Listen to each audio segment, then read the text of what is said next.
The chandeliers sparkled like stars above the grand ballroom, casting golden glimmers across the sea of elegant gowns and tailored tuxedos. Waiters floated between tables carrying silver trays, laughter danced between champagne flutes, and the air was thick with the scent of privilege and pride. At the very heart of it all stood Alina, wearing a plain black uniform, her hair pulled back into a simple bun, and her hands trembling with nervousness as she clutched a serving tray. No one noticed her. No one, except to call her over with the snap of fingers or a disapproving glance when a napkin was misplaced. They didn't know who she was. They didn't care. They didn't know that she was married to the man who owned this mansion. They didn't know that the very floor they strutted on was polished under her guidance, not out of duty but out of love. And they didn't know that her silence was not submission, it was strength. 3 hours earlier. Alina stood in the vast, marble kitchen of the Langston estate, the largest privately owned residence in the state. Staff buzzed around her, preparing for the biggest philanthropic gala of the year, the Hearts of Hope Charity Ball. It was an annual event attended by celebrities, business magnates, and politicians, all gathering under one roof to raise money for children in need. The roof, ironically, belonged to her husband, Daniel Langston. A billionaire in the public eye, known for his stoic charm, philanthropic ventures, and dazzling business acumen. But to Alina, he was simply Daniel, the man who found her on a rainy roadside 5 years ago when she had nothing but a backpack and a broken spirit. They'd met in the most unthinkable way. Alina had been working as a waitress in a downtown diner, scraping together money to pay her brother's medical bills. One night, Daniel walked in alone, soaked from the rain, and ordered a grilled cheese sandwich. Their eyes met. Their souls spoke. Weeks turned into months. They married in a quiet ceremony, far from flashing cameras. And now, despite being the wife of one of the wealthiest men in the country, Alina chose to live quietly, refusing attention or recognition. She believed in humility and service, not as a show, but as a lifestyle. Tonight, she had agreed to help with the gala not as the hostess, but as a volunteer in the kitchen. "Ma'am, can you grab the extra silverware for table 6, a supervisor barked, mistaking her for a regular server. Alina nodded gently. Of course. As the night wore on, guests arrived by the dozens. Laughter and ego filled the air.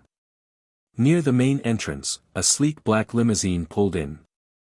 Out stepped Daniel Langston, dressed in a tailored black tuxedo, flanked by security. Cameras clicked. Journalists whispered.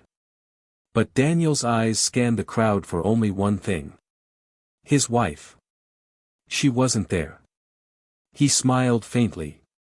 She had told him she would help in the background. That was Alina, his anchor. Meanwhile, inside the ballroom, the night took a different turn. "Hey! You there," a sharp voice called. Alina turned. A woman in a deep emerald gown, the kind that screams new money, looked her up and down. "Someone spilled wine in the VIP area. Clean it up. Then head straight to the kitchen. We're out of hands. You'll help with the dishes." Alina blinked. She had been serving quietly for hours. This wasn't part of her task, but she nodded. "Of course. You people," the woman muttered, sipping her drink as she turned, always so eager to please. Alina's heart tightened, but she remained calm. She had seen this before, people who used wealth like a sword rather than a shield. In the kitchen. Steam clouded the air. Dishes clattered. The head chef barked orders. Alina rolled up her sleeves and stepped to the sink. It didn't matter who she was outside these walls. Right now, she was just another pair of hands. That's how she liked it. But one of the junior waiters, a boy barely in his 20s named Miguel, recognized her. His eyes widened. "Mrs. Langston," he whispered. She smiled warmly. "Just Alina here. But, they've asked you to wash dishes, don't they know?" "Does it matter?" she said softly. We all work with the same two hands, don't we? Miguel blinked, unsure whether to feel inspired or guilty. Back in the ballroom.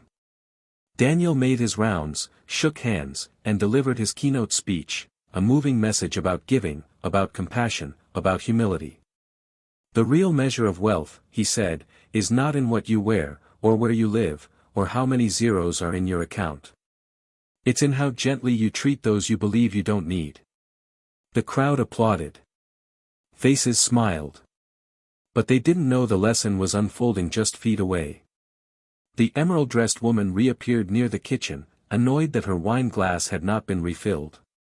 She spotted Alina drying her hands. "You. Are you done with the dishes?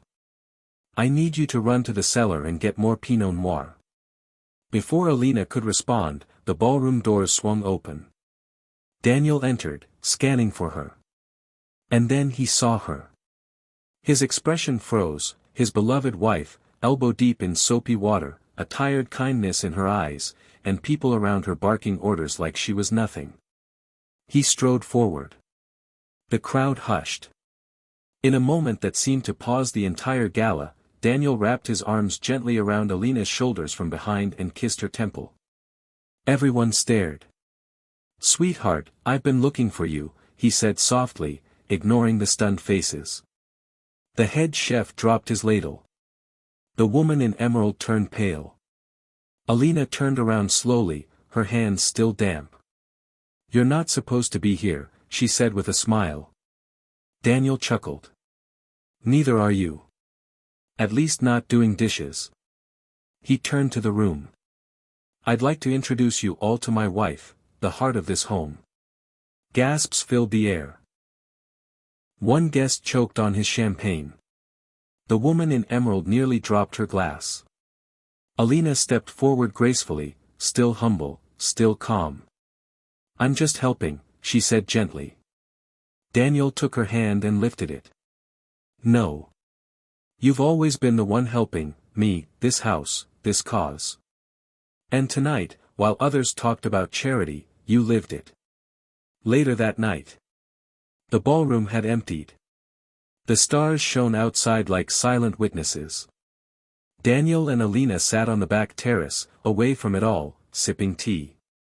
"You didn't have to do any of that," he said softly. "I know," she smiled. "But sometimes, it's not about having money. It's about staying human."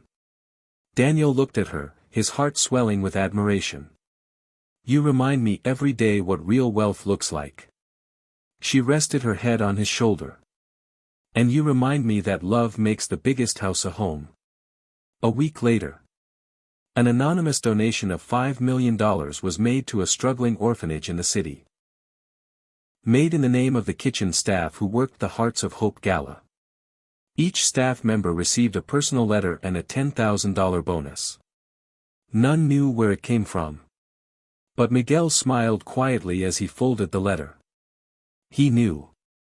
He had seen what true elegance looked like: no diamonds, no gowns, just a woman with soap on her hands and compassion in her heart.